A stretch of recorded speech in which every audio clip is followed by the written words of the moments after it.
അവൾക്ക് പാചകം ചെയ്യാനുള്ള പുതിയ പുതിയ സാധനങ്ങൾ കിട്ടിയാൽ തന്നെ അവൾ സന്തോഷം നിറയും. അങ്ങനെ ഇത് കേട്ട് ഇവരെല്ലാരും കൂടെ ഇപ്പോഴും പാചകത്തിനെ കുറിച്ച് മാത്രമുള്ള ചിന്തയെന്ന് പറഞ്ഞ് അവരൊക്കെ ചുമ്മാ ചിരിച്ച് സംസാരിച്ചുകൊണ്ടിരിക്കും. പക്ഷെ സത്യത്തിൽ ഇവൾക്ക് വേണ്ടത് ആ ഹാൻഡ് ബാഗാണ്.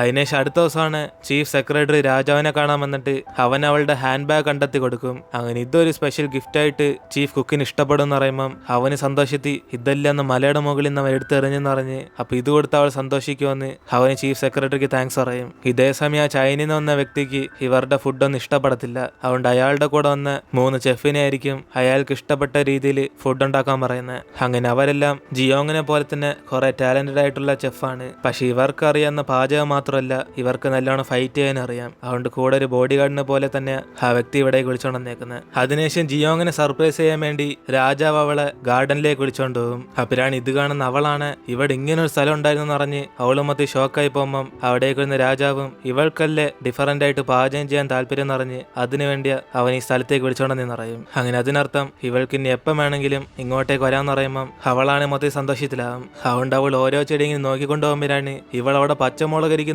ഓടി ഇങ്ങനെ അടുത്തേച്ചില്ലും. ഇത് കണ്ട് അവനാണ് അത് പോയിസണാന്ന് പറഞ്ഞ് ഇവളെ തടഞ്ഞു നിർത്തുമ്പം അവളും പച്ചമുളകില്ലാതെ എനിക്ക് എരി പോലും ഇവിടെ ടേസ്റ്റ് ചെയ്യാൻ പറ്റില്ല, ഇപ്പോഴാ സമാധാനമായ. എന്നിട്ട് അവളിതെടുത്ത് കഴിച്ചു നോക്കുമ്പം അവനാണ് ഇത് കൊല്ലാൻ വേണ്ടി യൂസ് ചെയ്യുന്നെന്ന് പറഞ്ഞ് അവനാകെ പേടിച്ചു പോയിരിക്കും. കാരണം ഇവരിതുവരെ പച്ചമുളക് പാചകത്തിൽ യൂസ് ചെയ്യാന്ന് കണ്ടുപിടിച്ചിട്ടില്ല. അതുകൊണ്ട് അവളെ ഓർത്തൊക്കെ പേടിച്ചിരിക്കുമ്പം അവളതൊന്നും കുഴപ്പമില്ലെന്ന് പറഞ്ഞ് ഇപ്പോഴാ യഥാർത്ഥത്തിൽ എരി ഇനി കിട്ടിയെന്ന് അവനോട് ഭയങ്കര സന്തോഷിച്ച് സംസാരിച്ചുകൊണ്ടിരിക്കും. അത് കാണുന്ന അവനാണ് ഇവൾക്ക് ഇത്ര സന്തോഷമാണെങ്കിൽ എങ്കിൽ പിന്നെ ഈ ബാഗ് കാണുമ്പോൾ എങ്ങനെ ഫീൽ ചെയ്യുന്നു അവൾക്കത് കാണിച്ചു കൊടുക്കുമ്പം അവളാണ് ഈ ബാഗ് എവിടെ നിന്ന് കിട്ടി രാജാവെന്ന് പറഞ്ഞ് അവനെ ഹഗ് ചെയ്ത് ഇവളുടെ സന്തോഷമുള്ള അങ്ങ് തീർക്കും. അപ്പോഴാണ് അവനും വരുന്ന വഴിക്ക് തറയെന്ന് കിട്ടിയതെന്ന് പറഞ്ഞ് അവന് ചുമ്മാ കള്ളം പറയുമ്പം അവൾ ഇമോഷണലായി ഇങ്ങനെ കരഞ്ഞോണ്ടിരിക്കും. ഇത് കണ്ടിട്ട് അവനും എങ്കിൽ പിന്നെ ഇവൾക്കിത് അത്രക്ക് ഇഷ്ടപ്പെട്ടെന്ന് ചോദിക്കുമ്പം അവളും ജീവന്റെ അതേ വില ഈ ബാഗിനുള്ളതെന്ന് പറഞ്ഞ് അവന്റെ അടുത്ത് പറയുമ്പോഴാണ് അവനാണ് എങ്കിൽ പിന്നെ അന്ന് ബോധമില്ല നടന്നതൊക്കെ ഇവളിപ്പോ ക്ഷമിക്കുകയും ചെയ്യിക്കും. അപ്പോഴാണ് അതിനു വേണ്ടിയ അവനിങ്ങനെ ഗിഫ്റ്റ് വാങ്ങിച്ചു തന്നേന്ന് അവൾക്ക് മനസ്സിലാന്ന്. അതിനുശേഷം അവനാണ് കുറച്ച് ഷൈ ആയിട്ട് ഇവളുടെ അടുത്ത് നിന്ന് മാറി നിൽക്കുമ്പം ഇവളും പെട്ടെന്ന് എന്തിനാ ഇവളെ കണ്ട് പേടിച്ചിങ്ങനെ പുറമോട്ട് വന്നു ചോദിക്കും. അങ്ങനെ അവന്റെ അടുത്തേക്ക് വരുമ്പോ തന്നെ ഇവ രണ്ടുപേരും കൂടെ സ്ലിപ്പായി അവിടെ തറയിൽ തന്നെ വീഴും. അങ്ങനെ തറയിലേക്ക് വീണത് ഇവളുടെ കൈ ചെറുതായിട്ട് മുറിഞ്ഞു പോകുമ്പം അവനാണ് പേടിച്ചിട്ട് ഇവളുടെ കൈക്ക് ഇപ്പൊ തന്നെ മരുന്ന് വയ്ക്കണം എന്ന് പറഞ്ഞ് അവനും കുറെ കെയറിങ് കാണിച്ചുകൊണ്ടിരിക്കും. അപ്പോഴാണ് ഇത് കാണുന്ന അവളും കുറച്ച് ടച്ചായിട്ട് ഇതൊന്നും വലിയ കുഴപ്പമില്ല, എപ്പോഴും പാചകം ചെയ്യുമ്പോൾ ഇതൊക്കെ പറ്റാറുള്ളതെന്ന് പറയും. അപ്പോഴാണ് അവനും എങ്കിൽ പിന്നെ അടുക്കളയിലുള്ള എല്ലാത്തിന്റെ ഷാർപ്നെസ് കുറയ്ക്കണം എന്ന് പറഞ്ഞ് ഇവളോർത്തൊക്കെ വിഷമിച്ചിരിക്കുമ്പം അവളാണ് എന്തായാലും ഇനി അതിന്റെ ഒന്നും ആവശ്യം കാണത്തില്ല, ഇവളുടെ ബുക്ക് കിട്ടിയ സ്ഥിതിക്ക് ഇനി തിരിച്ച് വീട്ടിൽ പോകാന്ന് പറഞ്ഞ് അവളുടെ ബാഗിൽ നിന്ന് ബുക്ക് എടുക്കാൻ വേണ്ടി നോക്കും. അപ്പോഴാണ് ഇവൾ അറിയാൻ വരുന്ന ഇവളുടെ ബാഗിനകത്ത് ആ ബുക്കില്ല. അതുകൊണ്ട് അവളും ഷോക്കായി ഇതിനകത്തിരുന്ന് ബുക്ക് അവിടെ പോയെന്ന് പറഞ്ഞ് അവൾ അവിടെ നിന്ന് ഒച്ച വയ്ക്കുമ്പം അവനാണ് ഇതിനകത്ത് ബുക്കൊന്നും ഇല്ലായിരുന്നു, ആകെ ഈ സാധനങ്ങൾ ഉള്ളതെന്ന് പറഞ്ഞ് ചീഫ് സെക്രട്ടറി ഇവനോട് ഇത്ര സാധനങ്ങൾ തന്നോളെന്ന് പറയും. അപ്പോഴാണ് അവള് മനസ്സിലാക്കുന്ന ഇതൊക്കെ ചീഫ് സെക്രട്ടറിയാണ് ഇവന്റെ കൊടുത്തയച്ചെന്ന്. അതിനുശേഷം അയാളെ വിളിച്ച് ചോദ്യം ചെയ്യുമ്പോഴാണ് അങ്ങേരും അതിനകത്ത് ബുക്കൊന്നും കണ്ടില്ലായിരുന്നു പറയും. അങ്ങനെ ആകെ ഈ സാധനങ്ങളെ ഉള്ളെന്ന് പറയുമ്പം സെക്രട്ടറിയും അയാൾക്കൊന്നും അറിയത്തില്ലെന്ന് പറഞ്ഞ് ചിലപ്പോൾ അത് അങ്ങോട്ടെല്ലാം വീണ് പോയി കാണുമെന്ന് പറയും. അതുകൊണ്ട് ഇവള് മൊത്തത്തിൽ പേടിച്ചിട്ട് അവൾക്ക് ആ ബുക്ക് ഉണ്ടെങ്കിൽ വീട്ടിൽ പോകാൻ പറ്റത്തുള്ളെന്ന് പറഞ്ഞ് രാജാവിനോട് കുറെ കെഞ്ചി വെക്കുമ്പം അവനാണ് എങ്കിൽ പിന്നെ ഇവൾക്കത് അത്രയ്ക്ക് ആവശ്യമാണ്, അവന്റെ ആൾക്കാരെ പറഞ്ഞേച്ച് ആ ബുക്ക് കണ്ടെത്താന്ന് പറയും. അങ്ങനെ ഇപ്പൊ അവൾക്ക് സന്തോഷമാണ് ചോദിക്കുമ്പം അവളാണ് തീർച്ചയായിട്ടും അന്വേഷിക്കുമെന്ന് പറഞ്ഞ് ഇവൾക്ക് അതുണ്ടെങ്കിൽ ഫ്യൂച്ചറിൽ പോകാൻ പറ്റത്തുള്ളൂ എന്നൊക്കെ പറയുമ്പം ഇവിടെ രാജാവ് സെക്രട്ടറിയും കൂടെ ഏത് ഫ്യൂച്ചർ എന്ന് പറഞ്ഞ് അവര് പരസ്പരം അങ്ങോട്ടും ഇങ്ങോട്ടും നോക്കിക്കൊണ്ടിരിക്കും. എന്നിട്ട് അവൾ അവിടെ നേരെ കിച്ചണിലേക്ക് ചെന്ന് അവിടുന്ന് കള്ളൊക്കെ കുടിച്ച് അവളുടെ ബുക്ക് കാണുന്നില്ലെന്ന് പറഞ്ഞ് അതും പറഞ്ഞ് പാട്ടുപാടി ഡാൻസ് കളിച്ചുകൊണ്ടിരിക്കും. അതിനുശേഷം ഗിൽഗുമായിരിക്കും അവളെ തിരിച്ച് റൂമിൽ ഒന്ന് കൊണ്ടാക്കുന്നത്. ഇതേ സമയം രാജാവാണ് ഇവളെ പറഞ്ഞേക്ക് ഓർത്ത് നോക്കിയിട്ട് സത്യത്തിൽ ഇവള് ഫ്യൂച്ചറിൽ നിന്ന് വന്നതാണെങ്കിൽ അവൾക്ക് ആ ബുക്ക് കിട്ടി ഇവിടെ നിന്ന് പോകുമെന്ന് പറഞ്ഞ് ഇവൻ അവളെ കുറെ മിസ് ചെയ്യാൻ തുടങ്ങും. അതിനുശേഷം അടുത്ത ദിവസം രാജാവാണ് മറ്റേ ചൈനക്കാരെ കണ്ട് ബിസിനസ് ഡീൽ സംസാരിക്കുമ്പോഴാണ് രാജാവും കഴിഞ്ഞ തവണക്കാല് ഇവര് കുറെ സാധനങ്ങൾ തിരിച്ച് ചോദിക്കാന്ന് പറഞ്ഞ് ഇവൻ എത്രമാത്രം സാധനങ്ങൾ കിട്ടുന്നോ അതിനനുസരിച്ച് തിരിച്ച് ഈ പ്രാവശ്യം കൊടുക്കാൻ പറ്റത്തില്ലെന്ന് പറയും. അപ്പോഴാണ് ഇത് കേട്ട ചൈനക്കാരന് ദേഷ്യത്തി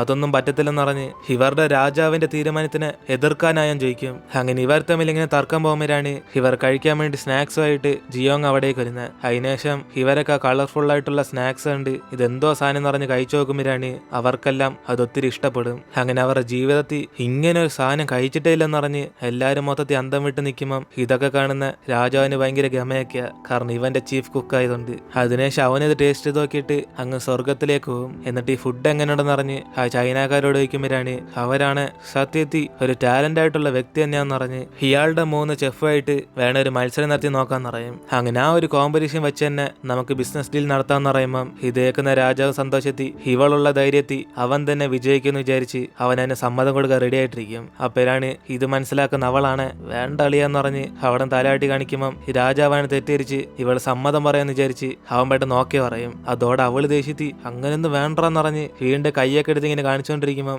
അവനത് വീണ്ടും തെറ്റായിട്ട് മനസ്സിലാക്കി ഇവർക്ക് 3 ചെഫ് ഉള്ളതുപോലെ അവരുടെ ഭാഗത്ത് 3 ചെഫ് മത്സരിക്കുമെന്ന് പറഞ്ഞ് അവൾ 3 കാണിക്കുന്ന വിചാരിച്ച് ഇവൻ ഓരോ ഡീൽ ഇങ്ങനെ ചെയ്തോണ്ടിരിക്കും. അതിനുശേഷം പുറത്തേക്ക് വന്നിട്ട് അവളാണ് രാജാവ് എന്തിന് ഇങ്ങനെയൊക്കെ ഡീലിട്ടെന്ന് പറഞ്ഞ് അവൾ കുറെ വഴക്കുണ്ടാക്കുമ്പം അവനാണ് ഇവളല്ലേ തലയാട്ടിയും കൈ സിഗ്നലൊക്കെ കാണിച്ചെന്ന് ചോദിക്കും. അപ്പോഴാണ് അവൾ അങ്ങനെയൊക്കെ കാണിച്ച ഈ മത്സരം വേണ്ടെന്ന് പറയാൻ വേണ്ടിയാന്ന് പറയും. പക്ഷെ ഇവനെല്ലാം തെറ്റിരിച്ച് ഇങ്ങനെയൊക്കെ ചെയ്ത് ഇപ്പൊ അവസാനം അവൾ വെട്ടോ എന്ന് പറയുമ്പം ഇതേക്കുന്ന രാജാവും എന്തായാലും രാജ്യത്തിന് വേണ്ടി ഇവൾ ഈ സഹായം പോലും ചെയ്യത്തില്ലെന്ന് ചോദിക്കും. അതുകൊണ്ട് അവളാണ് പേടിച്ച് ഈ രാജ്യത്തിന് വേണ്ടി അവൾ എന്തിനാ സ്വന്തം ജീവൻ കളയുന്നതെന്ന് പറഞ്ഞ് ഈ മത്സരത്തിൽ തോറ്റുപോയ അവസാനം ഇവളുടെ ജീവനല്ല റിസ്കിലാന്നെന്ന് പറയും. അപ്പോഴാണ് ഇത് കേട്ട് രാജാവും ഈ മത്സരത്തിൽ പങ്കെടുത്തില്ലെങ്കിലും ഇവളുടെ ജീവൻ റിസ്കിലാന്ന് പറഞ്ഞ് ഇവള് തന്നെ ഏത് വേണമെന്ന് ചൂസ് ചെയ്യാൻ പറയും. അങ്ങനെ മത്സരത്തിൽ പങ്കെടുത്ത് വിജയിക്കുവാണ് ഇവൾക്ക് ജീവനോടെ തന്നെ ഇവിടെ ഇരിക്കാന്ന് പറയുമ്പം അവൾ എല്ലാ തവണയും ഇവളുടെ ജീവൻ വെച്ച് തന്നെ കളിക്കണമെന്ന് പറഞ്ഞ് അവളും പറ്റത്തില്ലെന്ന് തന്നെ പറഞ്ഞുകൊണ്ടിരിക്കുമ്പം ഇവനാണ് ഇവളെ മത്സരത്തിൽ വിജയിക്കുവാണ് അവൻ തന്നെ ബുക്ക് കണ്ടെത്തി ഇവളുടെ തിരിച്ചു തരാന്ന് പറയും. ഇത് കേട്ട് അവളാണ് ഷോക്കായിട്ട്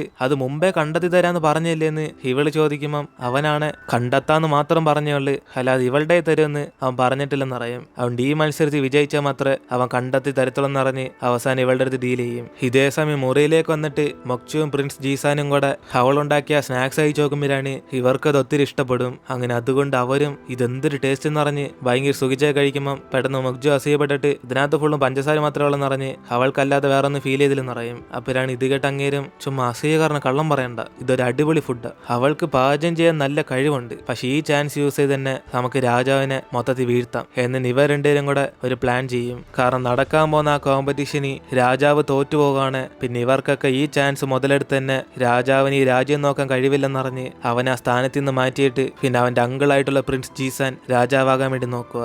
അതുകൊണ്ട് ഇവര് ആ ചൈനക്കാരെ ജയിപ്പിക്കാൻ വേണ്ടി നോക്കുക. അതുകൊണ്ട് അന്ന് രാത്രി ഈ പ്രിൻസ് ജീസാന്റെ ആളും ആ ചൈനക്കാരനെ കണ്ടിട്ട് ഇവർ ആ മത്സരത്തിൽ വിജയിക്കുവാണ് 50 അല്ല 100 പെണ്ണുങ്ങളെ ഇവരുടെ രാജ്യത്തിൽ നിന്ന് തന്നയക്കാന്ന് പറയും. അങ്ങനെ അതുമല്ലാതെ ചോദിക്കുന്നത് എന്ത് വേണമെങ്കിലും എടുത്തോന്ന് പറഞ്ഞ് കുറെ കാര്യങ്ങളൊക്കെ ഇങ്ങനെ പറയുമ്പം ഇത് കേട്ട് അയാൾക്ക് സംശയം വന്നിട്ട് അയാൾ മത്സരം അനുസരിച്ച് തന്നെ ബാക്കി കാര്യങ്ങൾ സംസാരിച്ചോളെന്ന് പറയും. അപ്പോഴാണ് ഈ പ്രിൻസ് ജീസാന്റെ ആളും പെട്ടെന്നൊരു ബുക്ക് എടുത്തിട്ട് ഈ ചൈനക്കാരന്റെ രാജാവ് അറിയാതെ ഇയാൾ കുറെ തട്ടിപ്പൊക്കെ നടത്തിയ കാര്യം എവിഡൻസ് ആയിട്ട് കയ്യിരിപ്പുണ്ടെന്ന് പറയും. അങ്ങനെ അതും കാണിച്ച് ബ്ലാക്ക് മെയിൽ ചെയ്ത് എങ്ങനെയൊക്കെ ഇവിടുത്തെ രാജാവിനെ പൊട്ടിക്കണം എന്നറിഞ്ഞ് അയാൾ ആ ബുക്ക് കൊടുത്തിട്ട് അവിടെ നിന്ന് പോകും. അതിനുശേഷം ഇതൊക്കെ കാണുന്ന അങ്ങേരും അയാളുടെ 3 കുക്കിനെയും വിളിച്ചൊരുത്തി ഇവരുടെ രാജ്യത്തിൽ തന്നെ രാജാവിനെതിരായിട്ട് കുറെ ആൾക്കാരുണ്ട്, പക്ഷെ എന്നിരുന്നാലും നിങ്ങളാണ് മത്സരത്തിൽ വിജയിക്കാന്ന് പറഞ്ഞ് ഇവരായിട്ട് ഇങ്ങനെ സംസാരിച്ചുകൊണ്ടിരിക്കുന്ന സൈഡിൽ ഇരുന്ന് ഗൊങ്കിലാണ് കേട്ടിട്ട് അവൻ ഇവരുടെ അടുത്ത് നിന്ന് രക്ഷപ്പെട്ടു. എന്നിട്ട് അവന് രാജാവിനോട് ആ ചൈനക്കാര് സാധാരണ പാചകക്കാരൊന്നല്ല, അവർക്ക് നല്ല ഫൈറ്റിംഗ് സ്കിൽസ് ഒക്കെ ഉണ്ടെന്നറിഞ്ഞ് ഇവൻ കണ്ട കാര്യങ്ങളൊക്കെ വിശദീകരിച്ച് പറഞ്ഞുകൊണ്ടിരിക്കും. ഇതേ സമയം പ്രിൻസ് ജീസാനാണ് ഇവർ വിചാരിച്ച പോലെ ഈ മത്സരത്തിൽ രാജാവ് തോറ്റുപോയ പിന്നെ അയാൾ ഇത്രയും വർഷമായിട്ട് ആഗ്രഹിച്ച പോലെ രാജാവാകാന്ന് പറഞ്ഞ് ഇവിടെ നിന്ന് സന്തോഷത്തിരിക്കും. എന്നിട്ട് ഇവിടെ കുക്കിംഗ് കോമ്പറ്റീഷന് വേണ്ടി ജിയോങ്ങിനാണ് അവൾ എടുത്തു വെച്ചേക്കുന്ന പച്ചമുളകൊക്കെ ഇപ്പൊ ഉണക്കി പൊടിക്കേണ്ട ആവശ്യമുണ്ട്. അതുകൊണ്ട് അടുത്തുള്ള മില്ലിൽ ചെന്ന് ഇവൾക്ക് ഇത് പൊടിക്കണമെന്ന് രാജാവിനോട് ചെന്ന് പറയുമ്പം അവനാണ് എങ്കിൽ പിന്നെ അവനും കൂടെ വരാന്ന് പറഞ്ഞിട്ട് ഇവൾ ഇട്ടേക്കുന്ന ഡ്രസ്സൊന്നും പോരാ വേറെ മാറ്റിക്കൊണ്ടുവരാൻ പറയും. പക്ഷെ അവൾക്കാണ് വേറെ ഡ്രസ്സൊന്നും ഇല്ല. അതുകൊണ്ട് തന്നെ ഇത് മനസ്സിലാക്കുന്ന അവനും ഇവൻ കുറെ ഡ്രസ്സൊക്കെ ചൂസ് ചെയ്ത് അവളെ ചെന്ന് മാറ്റാൻ പറയും. അങ്ങനെ അവസാനം അവനൊരു കോസ്റ്റ്യൂം സെലക്ട് ചെയ്ത് ഇത് ഇവൾക്ക് പെർഫെക്റ്റ് ആയിട്ട് ചേരുമെന്ന് പറഞ്ഞ് അതിട്ടോണ്ട് തന്നെ ഇവളെ വരാൻ വേണ്ടി പറയും. അങ്ങനെ അതിനുശേഷം ഇവരവിടെ നിന്ന് അടുത്തുള്ള മാർക്കറ്റിലേക്ക് ചെല്ലുമ്പോഴാണ് അവനും ഭയങ്കര സന്തോഷത്തിലൊക്കെ ഇവളുടെ കൂടെ ഡേറ്റിന് വരുന്നതിൽ വന്നുകൊണ്ടിരിക്കും. എന്നിട്ട് അവൾ അവിടുത്തെ ഒരു കീച്ചയും കണ്ടിട്ട് അത് വാങ്ങിക്കണമെന്ന് ആലോചിച്ചുകൊണ്ടിരിക്കുമ്പം അതിന്റെ വില കേട്ട് അവളാണ് ഞെട്ടിപ്പോവും. അപ്പോഴാണ് ഇത് കാണുന്ന രാജാവും ഇവളറിയാതെ ഇവൾക്കൊന്ന് വാങ്ങിച്ചു കൊടുക്കണമെന്ന് അവനും തീരുമാനിക്കും. അങ്ങനെ അതിനുശേഷം ഇവൾ പൊടിച്ചിട്ട കരാന്നറിഞ്ഞ് രാജാവിന് അങ്ങോട്ടേക്ക് പോയിക്കോളാൻ പറയുമ്പം അവനും കുറച്ച് പൈസ ഇവൾക്ക് ചെലവിന് കൊടുത്തിട്ട് പോകും. അങ്ങനെ അതുമായിട്ട് ഇവള് കടയിൽ ചെന്ന് അത് പൊടിപ്പിക്കാൻ നോക്കുമ്പം ഇവള് രാജാവിന്റെ പൈസ ഒന്നും യൂസ് ചെയ്യാതെ അവളുടെ ഇരിക്കുന്ന പൈസ കൊണ്ട് വാങ്ങിക്കാനാണ് ഉദ്ദേശിച്ചത്. പക്ഷെ അങ്ങേര് പറയുന്ന വിലയ്ക്ക് ഇവൾക്ക് ഉറപ്പായി രാജാവിന്റെ നിന്ന് പൈസ വാങ്ങിച്ചില്ലായിരുന്നെങ്കിൽ ഇവളിപ്പോ മൊത്തത്തിൽ പെട്ടുപോയെന്ന്. അങ്ങനെ ഇവളിങ്ങനെ പൊടിക്കുന്ന അതേ സമയത്ത് രാജാവും അവൾക്ക് ഇഷ്ടപ്പെട്ട സാധനങ്ങളൊക്കെ പർച്ചേസ് ചെയ്യാൻ വേണ്ടി പോകും. അങ്ങനെ അതിനുശേഷം അവര് കുറെ സാധനങ്ങളൊക്കെ വാങ്ങിച്ചിട്ട് നേരെ ഇവളുടെ അടുത്തേക്ക് വരുമ്പോഴാണ് ഇവളാണ് ആ സമയം കൊണ്ട് അവിടെ കാണത്തില്ല. അതുകൊണ്ട് അവനും ഇവള് പൊടിച്ചിട്ട് ഇവിടെ വെയിറ്റ് ചെയ്യാന്നല്ലേ പറഞ്ഞ. എന്നിട്ട് അവൾ അവിടെ പോയി അവൾ അന്വേഷിക്കാൻ വേണ്ടി പറഞ്ഞേക്കുമ്പം പെട്ടെന്ന് ആ സമയം തന്നെ മഴയും വന്ന് തുടങ്ങും. അങ്ങനെ ഈ സമയം സമയത്താണ് മറ്റേ ചൈനക്കാരിലെ ഒരു ചെഫും ഇവരുടെ കിച്ചണിലേക്ക് വന്നിട്ട് അവിടെ വച്ചേക്കുന്ന പച്ചമുളകൊക്കെ നോക്കിയിട്ട് അവൾ നേരെ പാചകം ചെയ്യുന്ന സ്ഥലത്തേക്ക് ചെല്ലും. അപ്പോഴാണ് ഇത് കണ്ട് മറ്റേ കുക്കെല്ലാം പേടിച്ച് ഇവൾക്ക് ഇവിടെ എന്തോ കാര്യം പറഞ്ഞ് അവരൊക്കെ ഷോക്കായിരിക്കുമ്പം ഇവളാണ് ഇവരുടെ സ്കിൽസ് ഒക്കെ ഒന്ന് ടെസ്റ്റ് ചെയ്യാൻ വേണ്ടി വന്നേ. അങ്ങനെ മഴയൊക്കെ തീർന്നിട്ട് ഇവിടെ രാജാവ് ഇപ്പോഴും അവൾക്ക് വേണ്ടി വെയിറ്റ് ചെയ്തോണ്ടിരിക്കുമ്പോഴാണ് അവളാണ് കുറച്ച് ഫ്ലവർസ് വാങ്ങിച്ചോണ്ട് നേരെ ഇവന്റെ അടുത്തേക്ക് വരും. അങ്ങനെ ഇത് കാണുന്ന ഇവനാണ് ഇവളുടെ സൗന്ദര്യത്തിൽ വീണുപോയി കുറച്ച് സമയം നോക്കിക്കൊണ്ടൊക്കെ ഇരിക്കുമ്പം അവിടേക്ക് വന്നിട്ട് അവളും ഒരു പൂ വാങ്ങിക്കാൻ വേണ്ടി പോയതാന്ന് പറഞ്ഞ് രാജാവ് കുറെ സമയം വെയിറ്റ് ചെയ്തോന്ന് ചോദിക്കും. അപ്പോഴാണ് അവൻ ആ പൂ കണ്ടിട്ട് ഇതെന്തൊരു സാധനം പറഞ്ഞ് ഈ പൂ എന്തിനാ വാങ്ങിച്ചോണ്ടെന്ന് പറഞ്ഞ് അവനും ചോദിക്കുമ്പോഴാണ് പെട്ടെന്ന് അവിടെ ഒരാളും ഇവൾ ഇടിച്ചിടാൻ വേണ്ടി പോകും. അങ്ങനെ ആ സമയത്ത് അവൻ അവളെ രക്ഷിക്കുമ്പം ഇവളുടെ അരിക്കുന്ന പൂവെല്ലാം ആ ചെളിക്കകത്ത് അങ്ങ് വീണും. അതിനുശേഷം അവളാണ് ഇതൊക്കെ ഇവന് ഗിഫ്റ്റ് കൊടുക്കാൻ വേണ്ടി വാങ്ങിച്ചാന്ന് പറഞ്ഞ് അവൾ ആ ചെളിക്കകത്ത് നിന്ന് എടുത്തോണ്ടിരിക്കുമ്പം ഇത് കണ്ട അവനും ഇവൾക്ക് വേണേ വേറെ വാങ്ങിച്ചു തരാന്ന് പറയും. പക്ഷെ അവൾ അതൊന്നുമല്ല ഇവന് വേണ്ടി പെർഫെക്റ്റ് ആയിട്ട് ചൂസ് ചെയ്തെന്ന് പറഞ്ഞ് അവിടെ നിന്ന് എടുക്കുന്നിട്ട് രാജാവ് അടുത്തേക്ക് ചെന്ന് ഇവളെ സഹായിക്കും. അങ്ങനെ അതുകൊണ്ട് തന്നെ ചെളി ഫുള്ളും ഇവന്റെ ഫേസിനകത്ത് ആകുമ്പോഴാണ് ഇത് കണ്ട് അവൾ ചിരിച്ചിട്ട് ഇവിടെയും കൂടെ ഉണ്ടെന്ന് പറഞ്ഞ് അവൾ മനഃപൂർവ്വം ഫേസിനകത്ത് ചെളിയാക്കും. അപ്പോഴാണ് അവനും എങ്കിൽ പിന്നെ ഇവളുടെ ഫേസും ചെളിയായിരിക്കും എന്ന് പറഞ്ഞ് രണ്ടുപേരും കൂടെ പരസ്പരം മുഖം മൊത്തം ചെളിയാക്കി തിരിച്ച് കൊട്ടാരത്തിലേക്ക് ചെല്ലും. അതിനുശേഷം രാജാവും ഇവൾ കോമ്പറ്റീഷന് ഏത് ഫുഡാണ് ഉണ്ടാക്കാമോന്ന് ചോദിക്കുമ്പം അവളാണ് ആദ്യമായിട്ട് ഇവനെ കണ്ടപ്പോൾ ഇവൻ കഴിച്ച എരിയുള്ള സാധനം ഓർമ്മയുണ്ടെന്ന് ചോദിക്കും. അങ്ങനെ അത് ഓർത്തിട്ട് അവനും അതാണോ ഉണ്ടാക്കാൻ പോകുന്നതെന്ന് പറഞ്ഞ് ഇവന് മനസ്സിലാകുമ്പം ഇവൻ ആ സമയം തന്നെ ഇവൾ ഇഷ്ടപ്പെട്ട ആ കീച്ചൻ ഇപ്പൊ ഗിഫ്റ്റ് ആയിട്ട് പ്രസന്റ് ചെയ്യും. അങ്ങനെ അത് കണ്ട് അവളും ഇതെങ്ങനെ ഇവൻ മനസ്സിലാക്കിയെന്ന് പറഞ്ഞ് അവളും കുറച്ച് ഷൈയായിട്ട് അവനെ തന്നെ നോക്കിക്കൊണ്ടിരിക്കും. അതിനുശേഷം രാജാവ് ഇവൾക്ക് വേണ്ടി വാങ്ങിച്ചുകൊണ്ട സാധനങ്ങളൊക്കെ അവളുടെ മുറി ചെന്ന് വെച്ചിട്ട് ഇവൾ തിരിച്ച് കിച്ചണിലേക്ക് ചെല്ലുമ്പോഴാണ് മറ്റേ ചൈനക്കാരിയും ഭാഗ്യത്തിന് ഇവൾ ഇവിടെ ഇല്ലായിരുന്നു പറഞ്ഞ് കുറച്ച് ഷോയെ കാണിച്ചിട്ട് പോകും. അതിനുശേഷം ഇവളും ഇവിടെ എന്തോ സംഭവിച്ചെന്ന് പറഞ്ഞ് അകത്തേക്ക് ചെന്ന് നോക്കുമ്പോഴാണ് അവളാണ് ഇവരായിട്ടെല്ലാം അരിയുന്ന ഒരു ടെസ്റ്റ് നടത്തിയിട്ട് പോയതാ. അങ്ങനെ ഇവരെത്ര സ്പീഡിൽ ഉള്ളി അരിയാൻ നോക്കിയാലും ആ ചൈനക്കാരിയുടെ തൊട്ടടുത്ത് പോലും എത്തിയില്ല. അതുകൊണ്ട് ഇവരൊക്കെ ഷോക്ക് അടിച്ചിരിക്കുമ്പം ജിയോങ് ആണ് ഉള്ളി ഫാസ്റ്റ് അരിയുന്നതല്ല മെയിൻ, ഫുഡ് പെർഫെക്റ്റ് ആയിട്ട് ആരാണ് ചെയ്യുന്നത് അതാണ് പ്രധാനം എന്ന് പറഞ്ഞ് ഇവർക്കെല്ലാം മോട്ടിവേഷൻ കൊടുക്കും. അതുകൊണ്ട് അവരും ധൈര്യത്തിൽ അവരെ കൊണ്ട് വിജയിക്കാൻ പറ്റുമെന്ന് ഇപ്പൊ വിശ്വാസമായി. അതിനുശേഷം ഇവരുടെ പാചകത്തിനെ കുറിച്ചൊക്കെ ആ ചൈനക്കാർ ഡിസ്കസ് ചെയ്യുമ്പോഴാണ് അവർക്ക് മനസ്സിലായി ഇവരുടെ അത്രയും സ്കിൽസ് ഒന്നും അവർക്കില്ലെന്ന്. പക്ഷെ എന്നിരുന്നാലും ഏതോ ഒരു പുതിയ സാധനമൊക്കെ ആ അടുക്കളയ്ക്കകത്ത് കണ്ടെന്നറിഞ്ഞ് ഇവര് പച്ചമുളക് എടുത്ത് കാണിക്കുമ്പോൾ അവരൊക്കെ അത് കണ്ടിട്ട് ഇതേതോ ഒന്നിനും കൊള്ളാത്ത സാധനം എന്ന് പറഞ്ഞ് അവരത് വലുതായിട്ട് മൈൻഡ് ചെയ്യത്തില്ല. അങ്ങനെ കോമ്പറ്റീഷൻ ഇവർ തന്നെ വിജയിക്കുമെന്ന് അവർക്ക് ഉറപ്പായി. അതുകൊണ്ട് അടുത്ത ദിവസം ഇവരുടെ കോമ്പറ്റീഷനുള്ള റൂൾസ് ആൻഡ് അഗ്രിമെന്റ് ഒക്കെ തീരുമാനിച്ചുകൊണ്ടിരിക്കുമ്പോൾ ഇവർക്ക് മൊത്തം എത്ര റൗണ്ടാന്നൊക്കെ പറഞ്ഞ് ഡിസൈഡ് ചെയ്യും. അങ്ങനെ മൊത്തം 3 റൗണ്ടിൽ ആരാണോ പെർഫെക്റ്റ് ആയിട്ട് പാചകം ചെയ്യുന്നത് അവരായിരിക്കും മത്സരത്തിൽ വിജയിക്കാൻ പോകുന്നത്.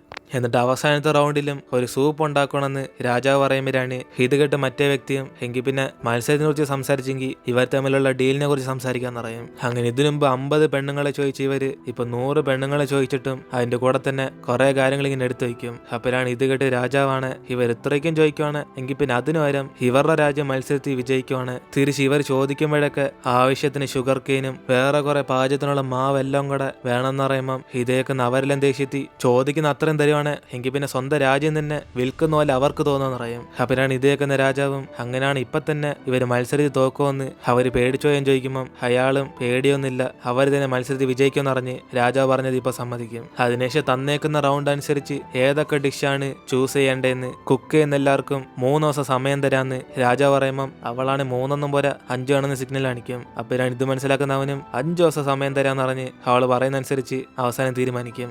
അതിനുശേഷം ജിയോങ് ആണ് മറ്റേ ചൈനക്കാരോട് ഇന്നലെ ഇവര് കിച്ചണിൽ വന്നപ്പോ കത്തി മറന്നു വെച്ചിട്ട് പോയെന്ന് പറഞ്ഞ് അത് പുറത്തിരിപ്പുണ്ടെന്ന് പറയും. അതിനുശേഷം ഇവര് ചെന്ന് നോക്കുമ്പോഴാണ് അവൾ ഇന്നലെ കൊണ്ടുവന്ന കത്തി ഇവര് ഫുള്ള് നശിപ്പിച്ച് വെച്ചേക്കും. അങ്ങനെ അതോടെ അവള് ദേഷ്യത്തി അവളുടെ കത്തി നശിപ്പിക്കാറായെന്ന് പറഞ്ഞ് അവൾക്ക് കലിയാവും. അങ്ങനെ അതോടെ നമ്മൾ ഇടുന്നത് എപ്പിസോഡ് എടുത്തിരുന്ന് വീഡിയോ ഇഷ്ടപ്പെട്ട വീഡിയോ ലൈക്ക് ചെയ്തിട്ട് മറക്കാൻ നിങ്ങളുടെ ഫ്രണ്ട്സിലെ ഷെയർ ചെയ്യുക. സോ ഇനിയിപ്പോൾ നമുക്ക് അടുത്ത എപ്പിസോഡായിട്ട് നാളെ കാണാം.